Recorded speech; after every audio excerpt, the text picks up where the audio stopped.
बताएं जी। बिक वाले करने की राय है और बेचना है आपको बजाज फाइनेंस।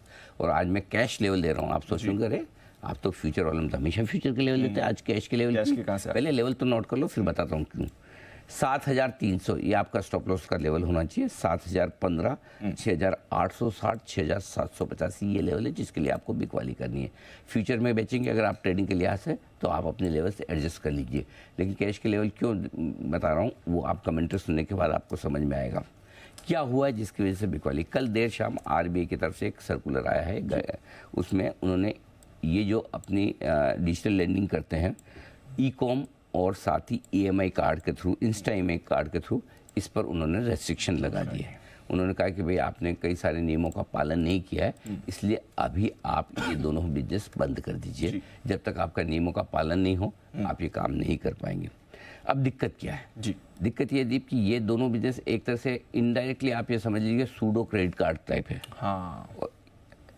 और ये अनसिक्योर्ड है लेंडिंग, ठीक है। अनसिक्योर्ड लेंडिंग में क्या होता है, दो ही चीज़ें इंपॉर्टेंट है। एक, मार्जिन बहुत तगड़े होते हैं। दूसरा, जो पेनल्टियां लगाते हैं जिससे फीस इनकम आती है वो अनाप शनाप होती है। और तीसरा, इनमें एक ही सिस्टम है, आप रिकवरी कितनी स्ट्रॉन्ग कर सकते हैं इस पे ये पूरा बिजनेस डिपेंड करता है। तो जो बजाज फाइनेंस को दो वजह से अनाप शनाप वैल्यूएशन हमेशा मिलता है, एक हाई ग्रोथ और दूसरा हाई मार्जिन। 9% के मार्जिन लेके NBFCs आपको बहुत ज़्यादा मिलेंगे नहीं, और इस स्पेस से ग्रो करने वाली आपको NBFCs मिलेगी नहीं जो बजाज फाइनेंस की जगह पर। अब ये दोनों पर सवाल है। प्रॉब्लम यही कि जो हाई मार्जिन बिजनेस है, हाई फी इनकम वाला बिजनेस है, ये आपका अब खतरे में। खतरे में क्या मतलब, जब तक नहीं वापस क्लियरेंस आए तब तक आप कर नहीं पाएंगे। तो जो ग्रोथ है इनकी अब वो सफ़र करेगी। तो बजाज फाइनेंस को जो ग्रोथ प्रीमियम मिलता था दूसरे NBFC के मुकाबले में और जो हाई मार्जिन का प्रीमियम मिलता था, ये दोनों ही क्वेश्चन मार्क पे आ गए। अब कितना टाइम लग सकता है? ऐसा एक एक्शन पहले HDFC बैंक पे हुआ था। HDFC बैंक को 15 महीने लगे रिजोल्व करने। ऐप पे जब आई थी हाँ। HDFC बैंक उसको 15 महीने लगे थे। तो अब आप सोचो, मुझे नहीं पता 3 महीने में होगा, 6 महीने होगा, 15 महीने या 2 साल भी लग जाए इनको, लेकिन जल्दी तो नहीं होने वाला है। ये तो मान के चलो इतना जल्दी तो नहीं होगा ये। और अगर इसको पूरा इसको रिजोल्व होने में टाइम लगा तो बजाज फाइनेंस के लिए ये धीरे धीरे मामला गड़बड़ होगा। अब इसमें दो चीज़ें हैं जो बजाज फाइनेंस को लेकर हमेशा से चिंता में रही है। एक, आपको याद होगा जब जियो फाइनेंशियल की लॉन्च हुई थी तब भी लोगों को लगा कि यार बजाज फाइनेंस के लिए तो बड़ा कंपटीशन आएगा, क्या होगा क्या नहीं होगा, लेकिन तब भी बजाज फाइनेंस घटा नहीं ज़्यादा और वापस बढ़ गया।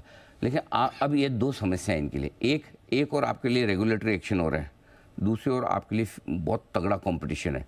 दोनों को एक साथ बजाज फाइनेंस झेल पाएगा क्या, ये क्वेश्चन मार्क है। ये बजाज फाइनेंस का मैनेजमेंट आगे प्रूव करके दिखाएगा तो ठीक है, नहीं तो एक और आपके लिए बिजनेस करने का। और मैं आपको ये बता सकता हूँ दीप, ये जो है जो एक्शन हुआ है ना, इस एक्शन के को देख के कई सारे ऐसी दूसरी NBFCs बैंक होंगे, इसको हाथों हाथ लेंगे, स्ट्रेटेजी बनाएंगे, ये धंधा कैसे बजाज फाइनेंस का हमारे पास आ जाए। हाँ, ये प्राइवेट सेक्टर बैंक्स भी करेंगे और दूसरी NBFC भी करने की कोशिश करेंगे। मतलब उनके लिए तो मतलब ये गोल्डन चांस है, अगर अभी नहीं ले पाए तो कभी नहीं ले पाएंगे। सो मेरे ख्याल से बजाज फाइनेंस के लिए दोनों ही कंपटीशन और रेगुलेटरी एक्शन भारी पड़ेगा। दूसरा ये कि हाल ही में 8,800 करोड़ की QIP की। जिन QIP इन्वेस्टर्स ने पैसा लगाया उनको तो ये नहीं पता कि ये आ रहा है, तो उनकी सप्लाई आने के पूरे रिस्क हैं। मेरा ये समझना है कि स्टॉक इवेंचुअली अगर इससे डी रेटिंग होती है और अगर मैनेजमेंट कन्विंस नहीं कर पाए तो 6,100 6,300 तक भी आ सकता है। इतना नीचे भी आ सकता है। अगर आज से अब तक है ना कंपटीशन वगैरह सब बजाज फाइनेंस जब भी गिरे मेरा मन होता है लेने का, लेकिन जब तक इस पर क्लैरिटी नहीं आया मेरा लेने का मन नहीं है। मैं क्यों खरीदूँ आज? मेरे पास खरीदने की रीजन क्या है? या तो मुझे क्लैरिटी आ जाए कि हाँ भाई 3 महीने में हो जाएगा तो चलो ठीक है, कोई दिक्कत नहीं, 3 महीने में ले लेंगे बाबा, 6 महीने में हो जाएगा ले लेंगे। लेकिन अगर ये क्लैरिटी नहीं कि ये चीज़ें कब तक क्लियर होगी और उसके ऊपर कंपटीशन और उसके ऊपर आपका मार्केट शेयर खाने के लिए लोग बैठे हैं तैयार। करेक्ट। तो इसलिए मैंने कैश के लेवल इसलिए दिए कि अगर आपके पास डिलीवरी है तो एक बार आप बेच सकते हैं।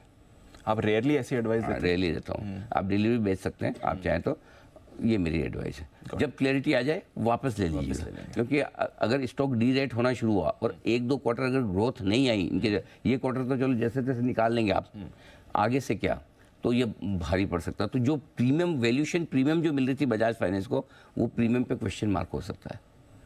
हाँ, ये सारी चीज़ें मैनेजमेंट जब क्लेरिफाई करेगा तो पता चलेगा। जनरली बजाज फाइनेंस के मैनेजमेंट बात तो करते नहीं है, तो हमें पता चलता नहीं। अब वो एनालिस्ट कॉल करेंगे या ब्रोकरेज रिपोर्ट्स आएगी, उन्हीं से समझ में आएगा।